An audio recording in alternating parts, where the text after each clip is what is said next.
A partir de este momento, estás sentado en la butaca de al lado. Con Miguel Cane. Hola, ¿qué tal? Buenos días, buenas tardes, buenas noches o el momento que sea que ustedes se sintonicen a este podcast, La Butaca de Al Lado, en el que las estrellas invitadas nos descubren al espectador que llevan dentro. En esta ocasión es un placer tener como invitada especial a una de las mejores actrices que tenemos actualmente en el país, desde hace, 25 años o más que ha ido dejando una huella firme, un paso constante y sobre todo un aura muy especial en cada una de sus interpretaciones, y ha hecho toda clase de interpretaciones en cine, en televisión y en teatro. En teatro es inolvidable su trabajo en Incendios. De hecho, en la trilogía, ¿no? O nada más estuve solamente en Incendios, sí. Que eras la mujer que cantaba. Así es. Y también La Voz Humana de Cocteau. Ajá. Y bueno, un trabajo intenso, un trabajo brillante, que además yo tuve el placer de ver por primera vez a Karina Giri. Por primera vez en su primera película. Era tu debut en cine. Fue aquella película que se llamaba Eran tú, Aritech. Demasiado amor. Sí. Eran tú, Aritech, el güero Bernal. Ajá, los personajes. Sí, una mala cita. Una espantosa cita. Muy mala cita. Una muy mala cita con el güero Bernal. Te queremos, güerito. Y también queremos mucho al Aritech. Yo te quiero mucho, doctor. Sí, lo creo. Y desde ese momento a mí Karina me impresionó muchísimo. Estoy hablando de 1999. 2000, 1999, 2000, sí, por ahí, ¿no? 2000, exacto. 2000. Desde ese momento a mí me impresionó muchísimo, muchísimo Karina, y me siento muy, muy honrado de que nos acompañe aquí en La Butaca de Al Lado, y de que vamos a hablar de una película que a ella le gusta particularmente mucho. Y así como que cuando le dije, pues escoge lo que tú quieras, me dice, es que tengo muchas películas favoritas y otras que no son tan mis favoritas, y hay muchas películas que significan algo para mí por muy distintas razones. Entonces le dije, elige la primera que te venga a la mente en este momento, y ella eligió una película dirigida por Thomas Vinterberg. Una ligerita. Ligerita, suavecita, una para dominguito de sobremesa. Perdón, amigos. Una excelente película del director danés Thomas Vinterberg del año 2012, The Hunt. Pero ¿por qué The Hunt, Karina? Es algo bien curioso. No es una película que asociaría con tus gustos particulares. No sé por qué. Ajá. No es que conozca tanto a Karina como para decir, a Karina le gusta esto y a Karina le gusta esto otro. Pero me sorprendió mucho cuando me lo dijo. Luego pensé, bueno, naturalmente ella es una actriz de actores. O sea, ella es lo que en inglés se llamaría un actor's actor, y admira el trabajo de otros actores. Entonces comprendí perfectamente bien cuando revisité la película, pero aún así fue así como que, ¿por qué? Bueno, primero, qué gustazo verte, que hace mucho que no nos veíamos. Gracias por la invitación. Para mí es un placer. Bueno, me gusta por varios ángulos. El primero tiene todo que ver con lo actoral. Admiro mucho el trabajo de Mads Mikkelsen. Sí, señor. Creo que es un actor portentoso, creo que tiene una intuición poderosa, creo que tiene una sensibilidad muy refinada, y hay como virtuosismo técnico además en lo que hace, y una propuesta interpretativa, y de la mano con Thomas Vinterberg creo que construyen una trama por la que el personaje atraviesa y que lo transforma, que lo modifica completamente a lo largo de la historia. Es. Entonces, en ese sentido, admiro mucho ir viendo cómo hay esta deconstrucción del pobre personaje con lo que le va sucediendo. De Lucas, un maestro. Un maestro de preescolar. Sí. Que es acusado, lo vemos desde el inicio injustamente, de tener un comportamiento inapropiado con una de sus alumnas que lo quiere mucho. Además. Que además es casi su sobrina. Así es. Porque Lucas está pasando por un momento pues crítico. Es un hombre que tiene más de 40 años.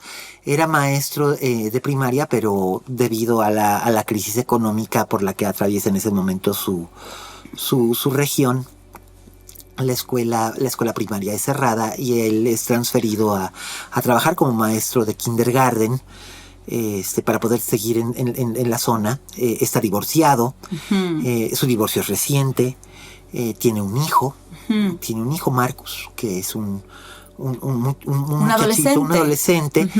La relación es tensa, porque Marcus vive con la madre, solamente pasa temporadas con el padre, está como que empezando a tener atreverse a tener una nueva relación con una joven llamada Katja, que es una joven local, aunque no es del pueblo, vive en el pueblo, pero no es del pueblo, que esto es algo que es muy importante. Y él, digamos que es una figura que es conocida en la comunidad, incluso querida.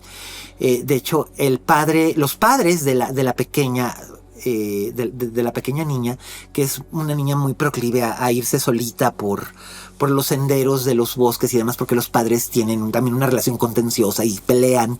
Y entonces cuando hay disputas domésticas, pues la pequeña pela gallo y se escapa y va ahí entre los arbolitos y los arbustitos a buscar pues, solaz y consuelo ella misma, ¿no? Y él, Lucas, cuando la encuentra, pues le da una comprensión que la pequeña no tiene en su hogar.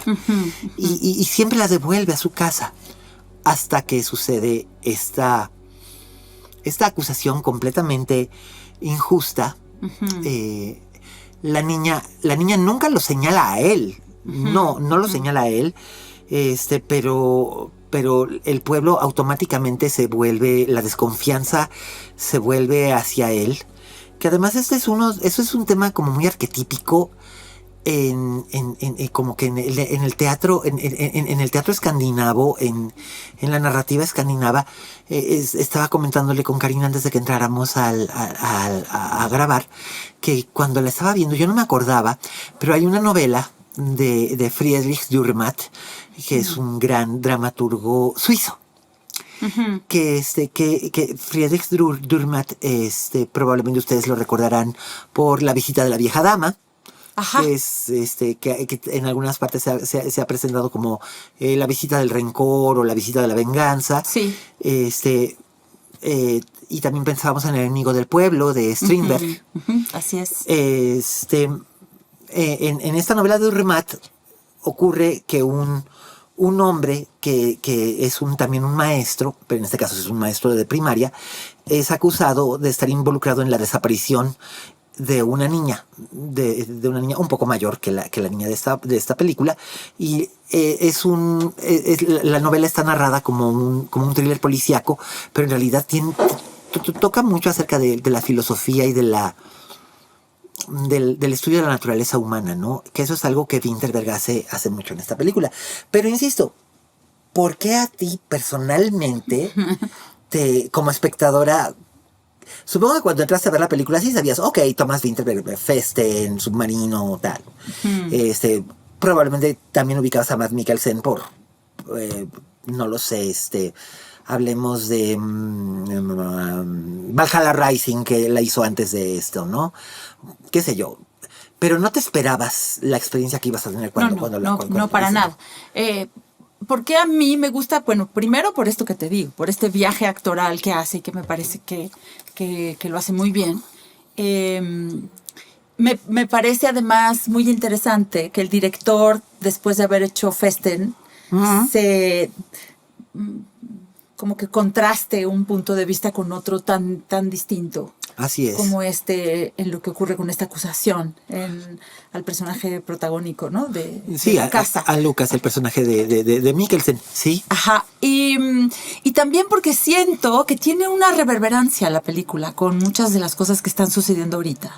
Y que me tocan muy de cerca, que yo las veo muy de cerca. A partir de una serie de movimientos que han sucedido, que eran importantes que sucedieran y que también han tenido sus injusticias. Sí, y que no existe un movimiento perfecto o una justicia perfecta, ¿no? Así es, un movimiento social que no tenga pues sus aristas, sus errores, pero siento que se ha ido instalando un poquito en la sociedad una especie de mirada policíaca. una especie de mirada hipervigilante, hiperpunitiva. Sí. Y que siento que eso de pronto hace olas y de pronto nos obliga a un buenismo inalcanzable para lo humano, ¿no? Sí, eso es cierto. Esta bondad, entre comillas, o este bien mayor, o por el bien de todos, que a mí personalmente me asusta, porque finalmente es algo que no es nada nuevo, incluso está presente hasta en la estructura de 1984, de Orwell, ¿no?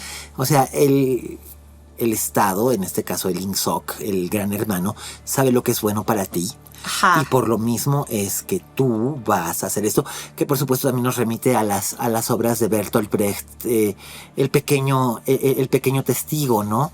Pero que nos obliga, digamos, a estar como con una atención al comportamiento del otro, sí, para ver en qué momento encontramos eso que encuentran en Lucas, en esta película, que es además un malentendido. Sí, es completamente un malentendido. Hace olas, se expande a todas las áreas y de las su consecuencias vida. que tiene, Y ¿no? toman y se sacan conclusiones a partir de eso, devastadoras para el personaje y para sus relaciones y con para los quienes demás, lo rodean. para quienes los rodean, para sus relaciones amorosas, familiares, laborales, para su carrera. De pronto, a partir de eso que se da por bueno, a partir de eso es como una especie de explosión. Un incendio forestal total. Forestal, donde ya todo lo que sabías tú como persona cercana al personaje, todo lo que dabas por hecho, todo lo que confiabas al respecto del personaje, está puesto en duda, se vuelve un engaño, se vuelve una falacia, y entonces ya eres mucho más propenso a pensar que toda esa otra historia tiene que ser borrada porque descubriste esto, que además sabemos nosotros, es lo más frustrante. Que no es cierto. Que sabemos que no es cierto. Pero es que además, lo que tú mencionabas, ¿no? La escena de la iglesia.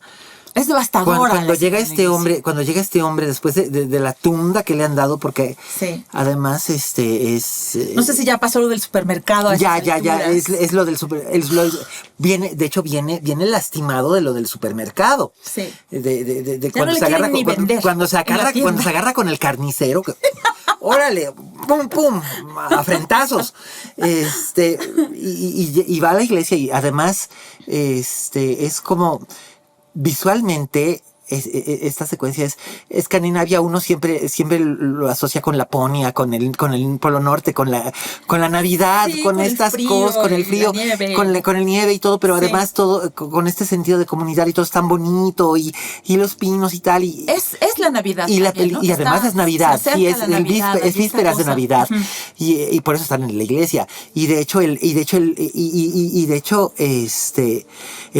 pueblo cree que lo que están haciendo es bueno. O sea, que prácticamente linchar en vida a este hombre es bueno. Sí. Cancelarlo es bueno. Y no les dice cancelarlo con comillas, porque esta película de hecho es anterior a la cultura de la cancelación que se puso tan de moda unos años después, ¿no? Unos 5 años después fue cuando con Harvey Weinstein y todo esto, ¿no? Me Too en el 17. Estalló en Me Too en el 17, en el 19 llegó al paroxismo y luego de repente empezó a tener como colapso, porque sí, fue una masa crítica demasiado grande y hubo donde hubo cosas muy importantes que se lograron, también hubo muchos daños que se hicieron precisamente en esta paranoia, ¿no? Que brotó, que es precisamente esta sensación que tiene, que mencionabas tú, ¿no? Que yo decía, es una sensación de paranoia en el pueblo, ¿no? De que todos se vuelven contra Lucas y esto afecta su relación con su hijo, su relación con Katya, su relación con su exmujer, su relación con su amigo, con su relación con la esposa de su amigo y la única que lo sigue viendo, que no se explica por qué las cosas son así. Es la niña, porque lo ve desde la más absoluta inocencia y para ella Lucas es lo más parecido a un tío. Sí. Es un ente bueno en su en su vida. Es muy fuerte cuando llega la intervención del psicólogo Sí, a hacer esta evaluación. Pero además, el psicólogo la está guiando. Así es. Que Así es, dices, son preguntas pero ¿cómo es posible guiadas. que no se den cuenta? Son preguntas guiadas. Esperando una respuesta Sí, que es muy por supuesto, específica. pero este es el otro punto, lo que decía. Tanto Katia como el psicólogo vienen de fuera. Entonces ellos no están conscientes. O sea, Katia no permite que la paranoia del pueblo afecte su vínculo con Lucas de la manera en la que el pueblo espera. O sea, ella no lo abandona del todo, ¿no? O sea, ella tiene conflicto, pero ella sabe que él no es así, pero tiene conflicto. Claro, es que además lo que sucede es que los personajes a su alrededor, tanto la Miss la directora de la escuela o del área, no recuerdo. Y las madres y padres del pueblo. No ves una intención malévola a la hora de evaluar y sin embargo... No, hay miedo, hay miedo y desconcierto y desconfianza. Así es. Y luego de ahí todo se va desparramando hacia un lugar muy oscuro, porque además tú ves al personaje cómo puedes luchar por preservar tu integridad, cómo puedes luchar porque tu probidad quede intacta, que es decir, que tú haces las cosas con buena intención y que estás diciendo la verdad, cómo convences al otro, de qué formas convences al otro. Y entonces todo por las áreas por las que atraviesa él para intentar rescatarse a sí mismo en medio de ese fango, es abrumador. Es abrumador. Es abrumador. Sobre todo porque además llega a la película tiene casi 15 años, así es que no me digan que ¡ay, spoiler! No es spoiler, no voy a describir la secuencia final, solamente voy a decir que la secuencia final debe ser la secuencia final, una de las 10 secuencias finales más brutales que he visto en lo que va de los últimos 20 años. O sea, es escalofrío. Es escalofrío, Sí. Es brutal. Y sobre todo porque además está hecha con una ambigüedad.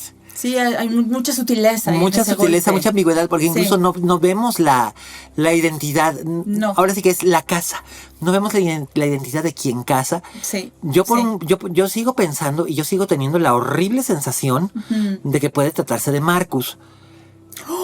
¿En serio? Pues... yo pensaba que era el hermano mayor de la niña que supuestamente es víctima del protagonista. No, yo pienso que es Marcus. Ay, no. Porque me no ves que lo vemos con el rifle poco antes. Lo vemos poco antes porque se está estrenando. Exacto. De ya ahora soy grande. Ya soy grande y voy a poder ser cazador. Ya puedo ser cazador, sí. Ay, digo, no, yo espero y esto lo vi hasta la segunda vez que lo vi, que fue ahora para refrescarme el visionado. Recuerdo que la primera vez que la vi salí del cine. Sí. Y fue así como que sentí que me había caído la noche encima. O sea, entré y estaba iluminado y cuando salí ya estaba oscuro. Y fue así como que dije, ay... Es muy dura, tengo miedo y tengo miedo. Me siento desamparado. Sientes un desamparo tremendo. Sientes un desamparo, por supuesto, pero porque siento que eso es justo lo que la hace tan pertinente. La pregunta yo creo de fondo sería ¿cómo juzgamos a los demás? ¿A partir de qué juzgamos a los demás? ¿O con qué? ¿A instancias de qué sentimos que nosotros podemos juzgar a los demás? Y no solamente podemos juzgar a los demás, sino tememos ser juzgados y por lo tanto hay constantemente un cuidado es que yo lo veo por todas partes, no sé si te pasa a ti también. Por un lado estamos peleando por conservar una libertad de expresión y por el otro lado estamos cuidándonos la espalda porque ya me reí del chiste equivocado. Sí, es horrible. Y bueno, además, tú como intérprete, como figura pública, te encuentras siempre de un modo o de otro, es más difícil porque se presta a interpretaciones de gente que no tiene idea, ¿no? Que no lo conoce a uno. Y no lo sé, a alguien a quien le pasaba un poco esto desde otro ángulo, pero creo que queda muy bien reflejado en cierta forma, es en una película en la que tú actúas, que es Los Adioses. Ajá. Con la interpretación que hace. Si no han visto Los Adioses de Natalia Beristain, háganse un favor y véanla porque es un película en el que Tessa y Karina Gidi interpretan a la legendaria Rosario Castellanos, que el año próximo es el 50 aniversario. Sí. No, este año fueron los 50 años de su muerte, ¿no? Sí. Y el centenario es el que es el próximo. Es el centenario de Chayo, de la maravillosa Rosario Castellanos, de la querida Chayo, que falleció en Tel Aviv en 1974 en un accidente estúpido. Pero ella misma fue objeto de mucha controversia porque era probablemente en su momento la figura literaria más destacada en su género como mujer en el panorama literario mexicano, y eso siempre la tenía como que expuesta a un juicio constante por parte no solo de sus pares, sino también de la opinión pública, porque, como ella misma decía, mujer que sabe latín no encuentra marido ni tiene buen fin. Pues sí. Y entonces en eso, ahora que lo estabas mencionando, pensé precisamente en ello, ¿no? En esa manera de aproximarse, y que a ti te toca, en cierta forma, un poco más de cerca, Me ¿no? toca un poco porque efectivamente, pues, está uno a la vista de la gente en cierta medida, digo ahí. Sí, claro. Mucha gente con miles, millones de seguidores más, pero Con sí hay una vida más pública. Hay una vida más pública, estás frente a un aparador que te está volteando a ver, pero también lo veo como directora de una escuela de actuación. Eso es algo que a mí me interesaba también preguntarte, porque finalmente tú también eres docente, eres maestra, y eres directora. Soy directora de una Casa escuela Azul, donde tengo que cuidar que los muchachos sepan que la escuela es un espacio donde la libertad creativa es primordial, donde tiene que defenderse a capa y espada. Claro que tenemos que encontrar la forma, y la estamos encontrando, de que sea en un espacio de respeto, en un espacio de cuidado del otro, pero hay tantas cosas que aclarar para evitar confusiones. Sí. Por ejemplo, que tú te sientas incómodo no necesariamente quiere decir que estás en un peligro real. Eso es verdad, Por sobre ejemplo, todo en una situación como en una escuela de artes escénicas. No podemos tener una escuela de artes escénicas donde no haya contacto físico, tiene que haberlo. Y que en ese contacto físico tengamos que hacer acuerdos de que haya un respeto y una confianza, que no vamos a estar libres de accidentes o de controversia, pero que sepamos que hay una buena intención de entrada y unos límites claros. Hay un cuidado establecido. Cuidado de ti mismo y cuidado del otro. Por supuesto. Entonces, si estamos todo el mundo en esa comunidad, por ejemplo, con esta mirada que te digo, como de águila vigilante. Este policial. Esta cosa tan policíaca, persecutiva, buscando el error del otro como si no fuéramos punitiva. Todos falibles. Entonces, estamos un poquito en el hoyo y lo que estamos pavimentando es un desastre. Estás solamente medio tapando un bache, pero no estás restaurando una Y la otra fractura. opción que yo he visto como una posibilidad, que para mí no lo es, que para nuestra escuela no lo es irnos como si fuéramos caminando entre cristales, con tanto cuidado, porque no es una escuela de ingeniería, donde está cada uno en su pupitre con su cuaderno o su computador. O sea, trabajamos con las sensaciones físicas, trabajamos con la emoción, trabajamos con la memoria, trabajamos con el arrojo en escena. Y no con puedes la andar con los imaginación. proverbiales cascarones de huevo. Y si te andas con cascarones de huevo, entonces vamos a egresar actores y actrices descafeinados y sin filo. Y seguros y eso sin duda, correctos. muy intocados y muy políticamente correctos, pero que no logramos empujar a que se dieran ese clavado hacia adentro que es tan necesario para encontrar qué clase de actores y actrices vamos a hacer. Eso es algo que, fíjate, que es algo que me llama mucho la atención, pensando, por ejemplo, ahora en The Hunt, lo que decías, el trabajo de Mads Mikkelsen, y en décadas anteriores. Por ejemplo, hay una película que a mí me gusta mucho, que se llama The Music Lovers, de Ken Russell, que pretende ser una biografía de Piotr Ilich Tchaikovsky.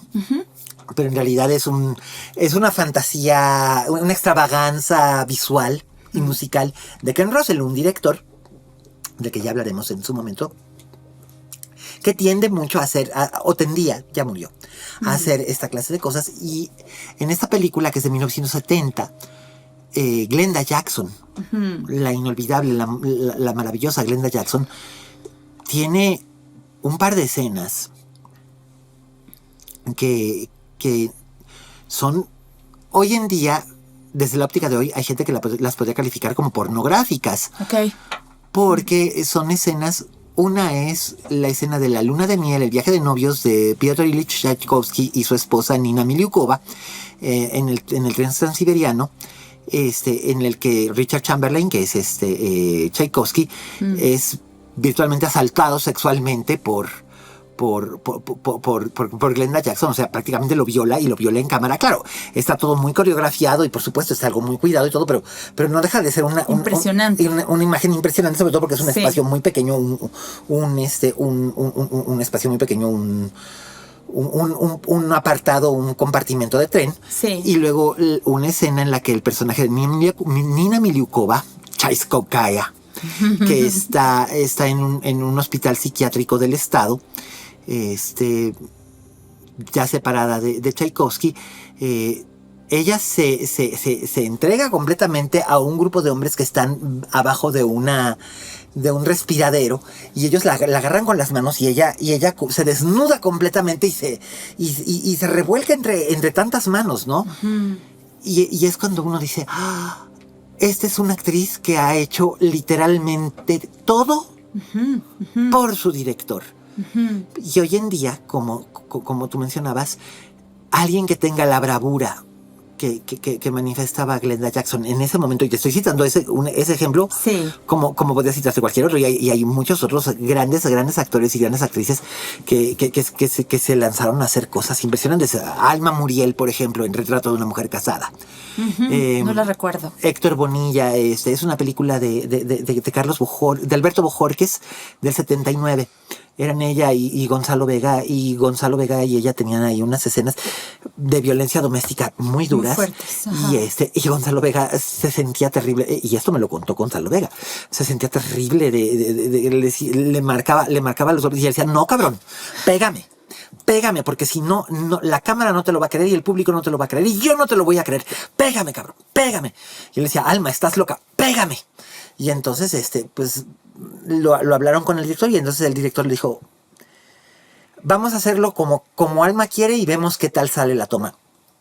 Y que se sintió se sintió fatal. Gonzalo se sintió fatal y que se moría de la vergüenza después de que terminaron, y que se deshacían disculpas con Alma. Y Alma estaba golpeada, y Alma le decía, pero no te disculpes conmigo. Sí. Esto es lo que tu personaje le está haciendo al mío, porque es lo que está pidiendo el guión.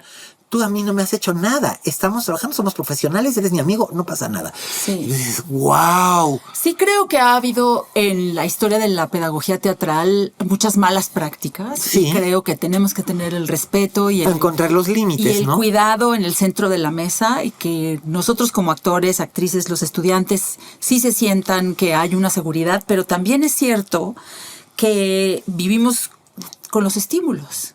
Y que los estímulos los generamos nosotros y también los generan nuestros compañeros, ¿no? Sí. Si estamos haciendo a un Blanche y a una Kowalski donde no hay un deseo, donde no hay una tensión, donde no hay una amenaza, donde no hay esa incomodidad, donde por ser extremadamente cuidadosos no estamos contando la historia. Sí creo que nosotros tenemos ya en la vida profesional que encontrar cuáles son nuestros límites, la línea de nuestro pudor, que es infranqueable, por ejemplo, ¿no? La línea de nuestro arrojo, que es infranqueable. Yo pienso que, por ejemplo, esta práctica que era muy común de desnudar a los estudiantes en sus primeros semestres no garantizaba que iban a ser buenos actores después. En eso estoy de acuerdo contigo. Y recuerdo, por ejemplo, que Gurrola solía hacer esto, ¿no? Porque decía que ayudaba a romper las inhibiciones. No es verdad, porque, por ejemplo, Margules lograba que te desnudaras de otra forma. Que te desnudaras de otra forma. Sin quitarte nada de la ropa. Y eso, eso funciona en Señora Klein. Yo recuerdo aquella versión de Señora Klein en el Shakespeare, ¿te acuerdas? En el 90. A mí me cambió la vida. Con Margarita Sanz, Ofelia Murguía y Delia Casanova. Uh-huh. Y en efecto, hay un desnudo integral. Un regaderazo. El regaderazo de Melita, que es Margarita Sanz. Sí. Y es un solo golpe de la ducha. Y sabes que está fría, aunque no la sientas, pero sabes que está helada. Uh-huh. Y ella está gritando. Uh-huh. pero de todos modos... No me acuerdo, pero de la imagen la tengo perfecto porque era arriba. Pero exacto, Sí. y pero sabes que esas 3 mujeres están vestidas hasta con sombreros y guantes. Sí, y las sí. 3 están desnudas. Así es, Y lo así sientes, es. se están exhibiendo de una manera Bueno, esa impresionante. obra, yo después de ver esa obra fue que me acerqué a Ludwig y le dije, yo quiero ser alumna suya. Yo cuando vi eso dije, este es el teatro que quiero hacer, esta es la clase de teatro, esta es la forma en que quiero hurgar. Bueno, para allá iba en realidad. Si vamos a hurgar en lo humano, si quienes nos estamos dedicando a esto y quienes estamos formando actores y actrices, ¿cómo vamos a hurgar en lo humano si no hurgamos también en su parte oscura? Eso es totalmente cierto. Y para poder hurgar en su parte oscura y cuidar la nueva pedagogía, sí necesitamos tender una red de confianza y de respeto, pero necesitamos el arrojo y la aventura y la capacidad de reparar el daño cuando ocurra. Porque no, el otro día leí a no sé en qué plataforma era, pero en qué aplicación, red social, que decía una mamá, a un niño, si están jugando y ya uno no se divierte, ya no es un juego. Y yo pienso, no, es un juego, pero es un accidente dentro del juego. Y si es un accidente, ¿cómo salimos de ahí? ¿Cómo lo reparamos?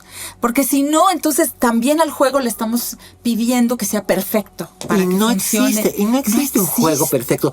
Tú cuando eras niña, dime, ¿cuántas veces no te caíste de la carcachita feliz? ¿Cuántas veces no te... De la resbaladilla. De la resbaladilla, del columpio. ¿Cuántas veces no te hizo sentir mal alguna de tus primas? Están jugando a las Barbies y de repente una dice algo que te hace sentir mal. Sí. O están jugando a la cocinita y tú vas a hacer el papel de tal... que cuando jugamos con las representaciones cuando somos niños. Así es. Y yo tenía una prima mayor que yo, un par de años mayor que yo, que cuando jugábamos nos reuníamos todos los primos. Ella era como la directora, ¿no? Ella nos asignaba los papeles. Entonces, yo soy la mamá y tú eres el papá y tú eres no sé qué y no sé cuánto. Y entonces a mí me tocaba hacer o era el cartero o era la sirvienta. Y ya sé que ahora es mal visto usar ese tipo de palabra y entonces me corrijo y digo, tú eres la empleada doméstica, cosa que por supuesto ninguno de los los niños en los años 70 no decíamos empleada doméstica, no. Tampoco decíamos sirvienta, decíamos otro término que ahora sí resulta completamente peyorativo y no voy a decir, pero tú sabes a qué término me refiero.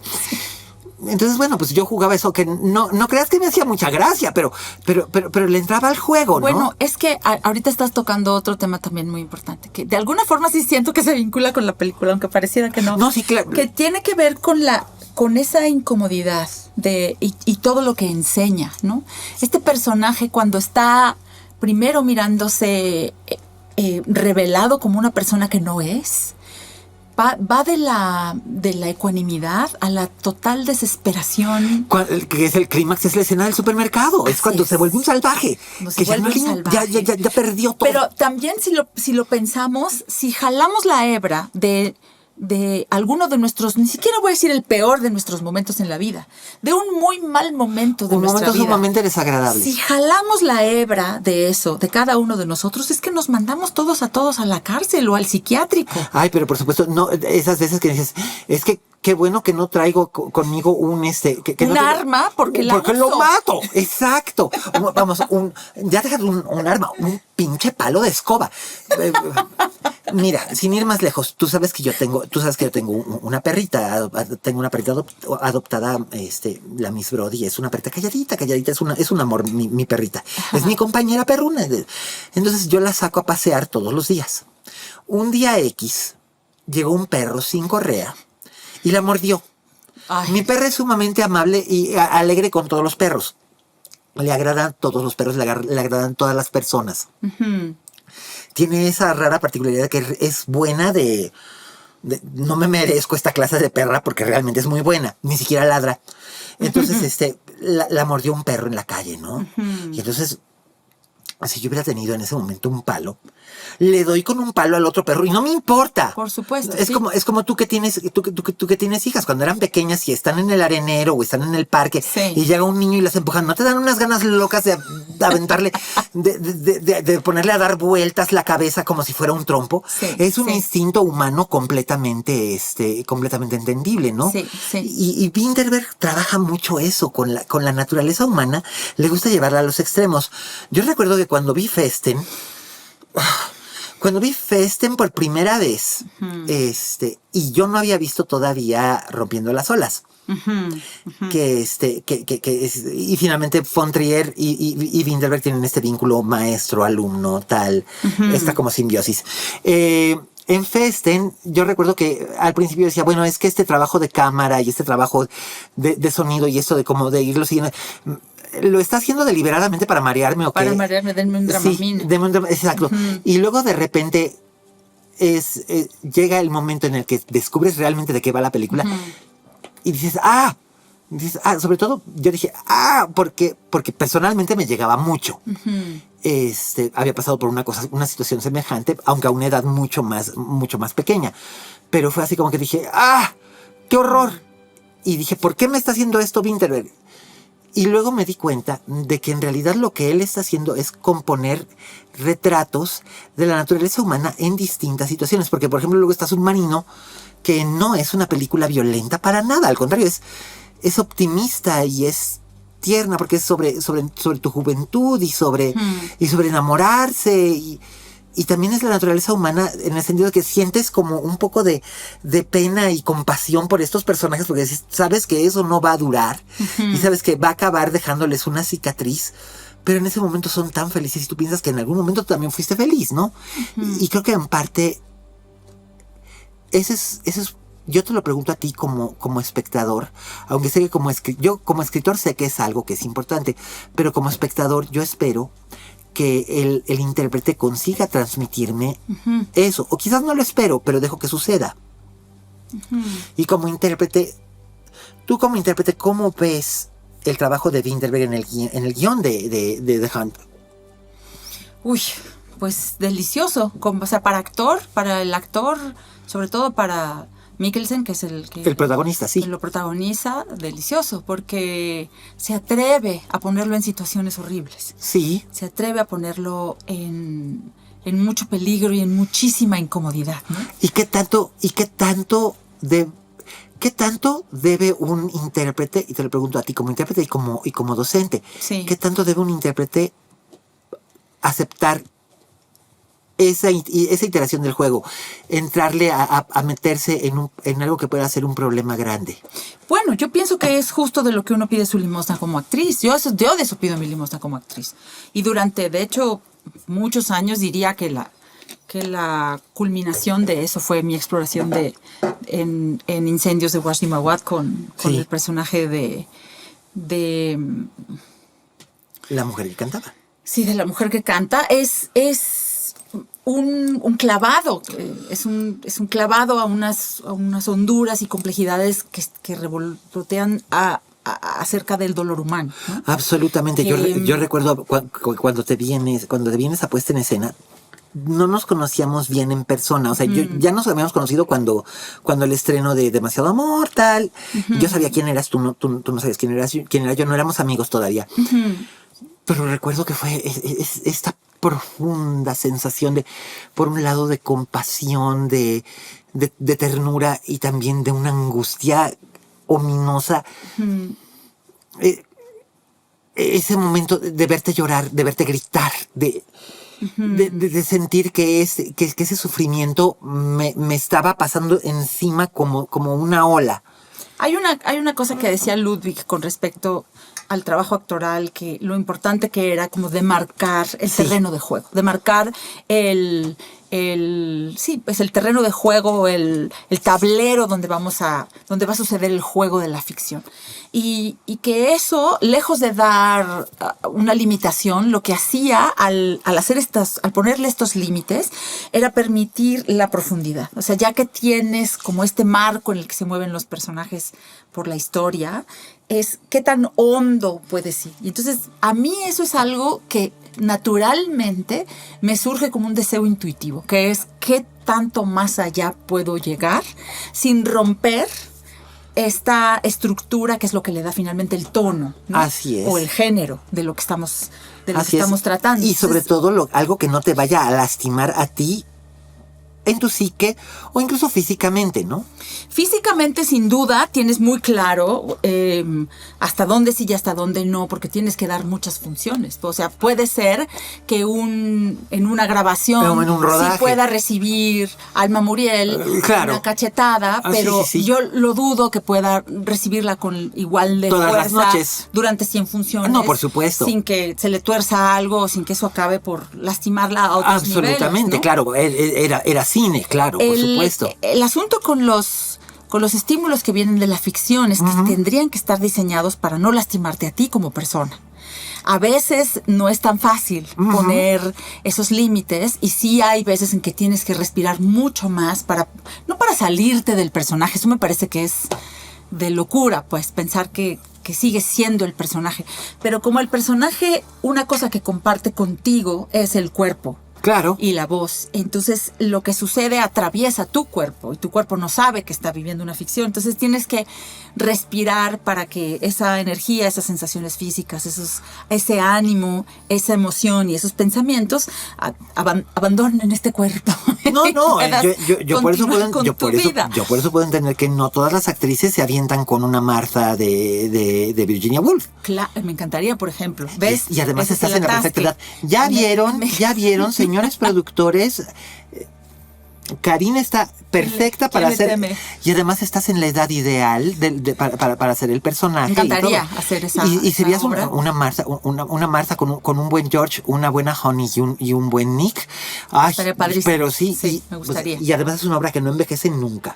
No. Es maravillosa. Sí. Pero en una obra de Albi, la gente por eso pero le saca. También creo que uno, cuando hay suficiente conocimiento de ti y también en el momento en el que estás, puedes decir, híjole, ahorita no me viene bien hacer esta clase de personaje, esta clase de historia. En este momento no la quiero recorrer. Me acuerdo, por ejemplo, un amigo cineasta que cuando estaba yo embarazada de mi primera hija, me invitaba a hacer un cortometraje. De hecho, vivía yo en Canadá en el momento. Recuerdo que vivías en Canadá. Me dice, yo te traigo para hacerlo. Y me manda el guión y se trata de una mujer que está jugando a ahogar a su bebé en la tina. Oh, Dios. Y entonces yo dije, justo ahorita, todas mis células están haciendo lo opuesto de lo que tú me pides. De lo que estás haciendo. Lo siento, mi amor, pero no puede ser.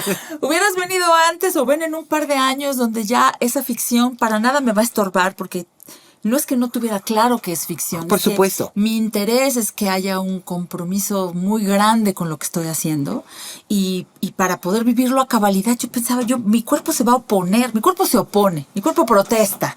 Para hacer esta historia. Entonces, esta no la puedo hacer. Creo que eso depende de cada quien, en qué momento estés, para poder decir, en este momento este es mi límite, ¿no? Hay, por ejemplo, obras. A mí Sarah Kane no me gusta. Ajá, a mí tampoco. Yo recuerdo, yo Mutilados fue una de las experiencias más desagradables que he tenido. Y la obra, la vi con Anna Graham. La obra, hace más de 20 años, la obra es brutal.